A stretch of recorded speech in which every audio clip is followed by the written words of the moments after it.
Assalamualaikum warahmatullahi wabarakatuh. Alhamdulillahirrabbilalamin. Wabihi nasta'inu ala umuri dunya wadin wa ala alihi wassobihi ajmain amma ba'du. Puji serta syukur marilah kita panjatkan kehadirat Allah Subhanahu wa Ta'ala. Salawat serta salam semoga terlimpah curahkan kepada junjungan kita, yakni Habibana wa Nabiyana Kanjeng Nabi Muhammad Sallallahu Alaihi Wasallam.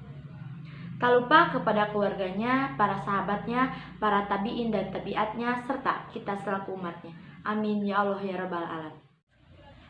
Yang saya hormati Ibu Nastiti Nopitasari, SPD MPD, dan yang saya cintai, saya banggakan teman-teman pendidikan masyarakat.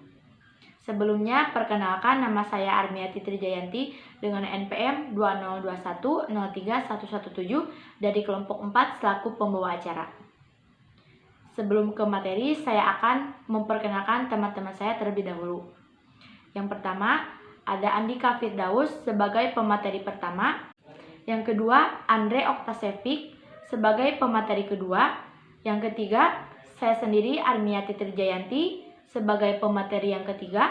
Dan yang keempat, Nurul Hotimah sebagai pemateri yang keempat. Yang kelima, Nur Indah Lestari Kusuma sebagai pemateri yang kelima.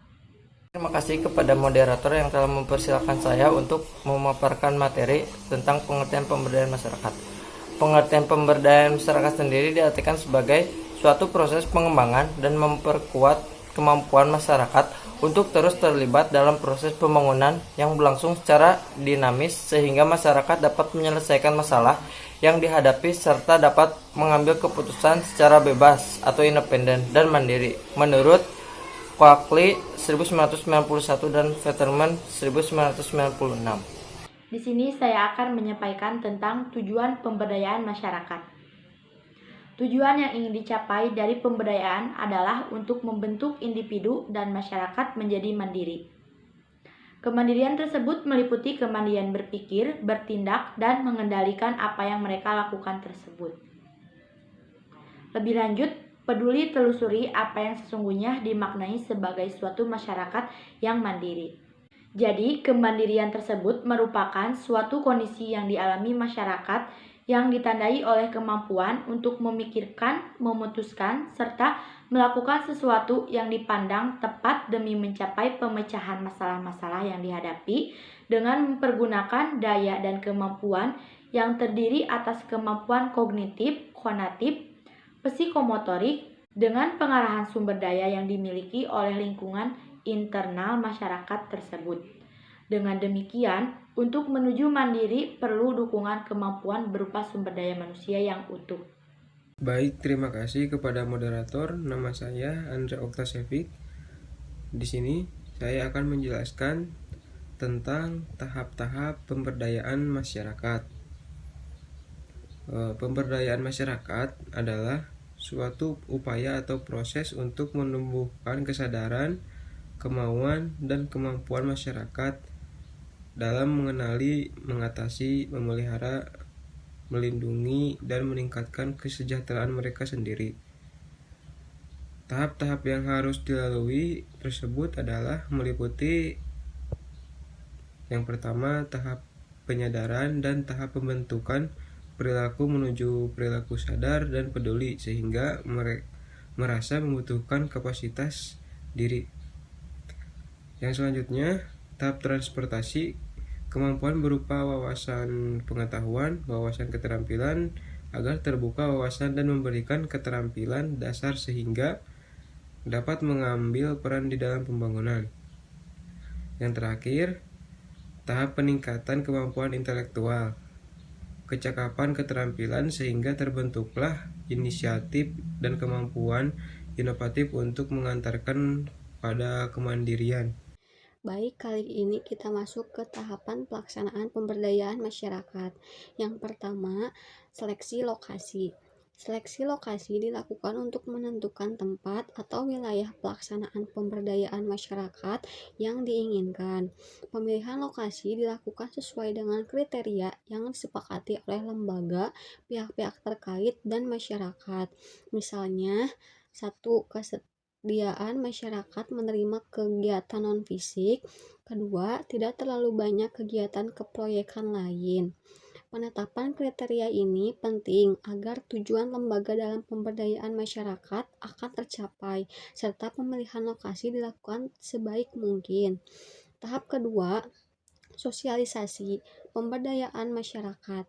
Sosialisasi pemberdayaan masyarakat dilakukan untuk menciptakan komunikasi serta dialog dengan masyarakat untuk meningkatkan pengertian masyarakat dan pihak terkait tentang program. Proses sosialisasi ini tentu sangat menentukan ketertarikan masyarakat untuk berperan dan terlibat di dalam setiap programnya. Tahap 3, proses pemberdayaan masyarakat. Pertama, kajian keadaan pedesaan partisipasif. Kajian keadaan pedesaan partisipasif dimaksudkan agar masyarakat ini mampu dan percaya diri dalam mengidentifikasi serta menganalisa keadaannya, baik potensi maupun permasalahannya. Kedua, pengembangan kelompok. Pengembangan kelompok dilakukan dengan memfokuskan kegiatan pada masyarakat yang benar-benar tertarik dan berminat untuk melakukan kegiatan bersama.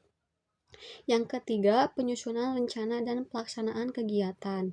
Penyusunan rencana kelompok dimaksudkan agar kelompok dan anggotanya mampu mengembangkan dan melaksanakan rencana kegiatan yang konkret dan realistis.